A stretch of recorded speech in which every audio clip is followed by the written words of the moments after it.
चोट से सीखा। दोस्तों, कभी भी कुछ सीखने के लिए किसी बड़ी घटना का होना जरूरी नहीं। कुछ जीवन में छोटी घटनाएं भी हमें बहुत कुछ सिखा जाती हैं। ऐसी ही एक घटना हम मोटिवेशनल स्टोरी चोट से सीखा के माध्यम से आप तक पहुंचा रहे हैं, जो आपके जीवन में बहुत उपयोगी सिद्ध हो सकती हैं। एक बात आपने बहुत अच्छे से पढ़ी और सुनी होगी अपनी फैमिली से या दोस्तों से, या हो सकता है स्कूल में, कि सीखने की कोई उम्र नहीं होती है।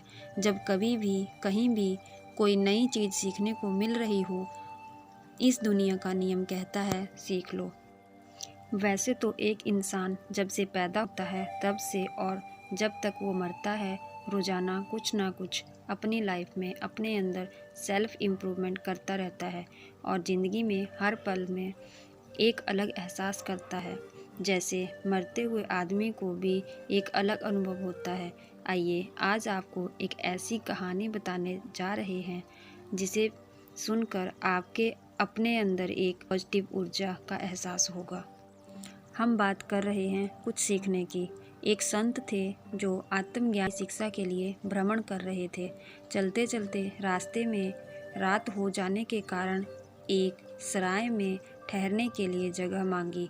सराय मालिक ने कहा कि हम अजनबी को नहीं ठहराते हैं, जाओ पहले किसी परिचित को लेकर आओ, उसके बाद हम आपको यहाँ रात भर रोक सकते हैं। यह सुनकर संत परेशान हो गए कि एक अनजान जगह कैसे कोई मेरा जानने वाला मिलेगा। संत कुछ देर कोशिश करने के बाद एक पेड़ के नीचे बैठकर रात गुजारने की सोचने लगे। इतने में एक राहगीर दिखाई दिया जो एक चोर था और चोरी के इरादे से कहीं जा रहा था। संत ने उसे रोककर कहा, भाई आप सराय मालिक से मेरी पहचान करा दें तो रात्रि विश्राम की जगह वहाँ मिल जाएगी। पास में जाकर व्यक्ति ने कहा, महाराज पहले आप मेरा परिचय जान ले, मैं एक चोर हूँ। मेरे परिचय पर तो सराय मालिक शायद ही आपको ठहरने दे, किंतु मेरा एक सुझाव है कि मेरे घर में ठहर जाइए, मैं चोरी करने जा रहा हूँ, घर खाली पड़ा है। महात्मा ने सोचा, सराय मालिक से अच्छा तो यह चोर है जो एक अजनबी को अपने घर ठहरने की अनुमति दे रहा है। संत चोर के घर ठहर गया। प्रातःकाल चोर घर लौटा। संत ने पूछा, कुछ मिला? चोर ने हंसते हुए कहा, आज तो कुछ नहीं, कल फिर कोशिश करूँगा। चोर ना परेशान था, ना निराश, ना चिंतित। संत महीने भर चोर के घर रुके। चोर रोज खाली हाथ लौटता और संत के पूछने पर यही उत्तर देता, आज नहीं मिला, कल फिर कोशिश करूँगा। संत ने चोर को धन्यवाद दिया कि उसी के असफल प्रयासों से उन्हें स्वयं प्रेरणा मिली। संत ने सोचा, अगर मैं भी कोशिश करता कि कोई ना कोई मेरे जानने वाला मिल जाएगा। यदि मैं कुछ देर और इधर उधर खोज करता और मुझे भी सराय में रुकने का मौका मिल जाता। चोर की कार्यशीलता, निरंतर प्रयास संत के आत्मज्ञाप्ति में सहायक बने। जैसे कि हम पहले भी कई कहानी में आपको बता चुके हैं कि निरंतर प्रयासों से ही सफलता मिलती है।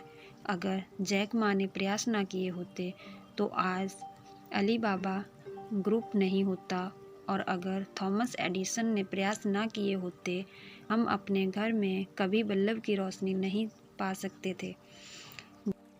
गीता में सही कहा गया है कि कर्म करो और फल की प्रतीक्षा मत करो। अगर सच्चे मन और लगन से किसी कार्य को करने की ठान ली है तो वह अवश्य पूरा होगा। आप कभी निराश नहीं होंगे। केवल दो बातें होगी, या तो आप जीत कर आओगे या फिर सीख कर। विचारशील लोग सामान्य घटना से भी शिक्षा ग्रहण करके अपने जीवन में धारण करते हैं। यदि हम सोचने का तरीका बदल डालें, खिलाड़ी की भावना रखकर जिंदगी का खेल खेलें, नाटक के पात्रों की तरह अभिनय का आनंद लेते हुए दिन गुजारें, बुराई में से भलाई और निराशा में से आशा की खोजने का अभ्यास करें, तो कोई कारण नहीं है कि हम विपरीत परिस्थितियों और अज्ञानी से सीख ग्रहण ना कर सकें। हम जहाँ रह रहे हैं उसे नहीं बदल सकते, पर अपने आप को बदल कर हर स्थिति में सुखी रह सकते हैं। कहानी की सीख। हम अगर किसी काम को करते हैं और लगातार कार्यरत रहते हैं, उस काम में हम जरूर सफल होंगे। बस आवश्यकता है तो निरंतर प्रयास की और अपने ऊपर विश्वास की। ये कहानी आपको कैसी लगी हमें कमेंट करके ज़रूर बताएं। धन्यवाद।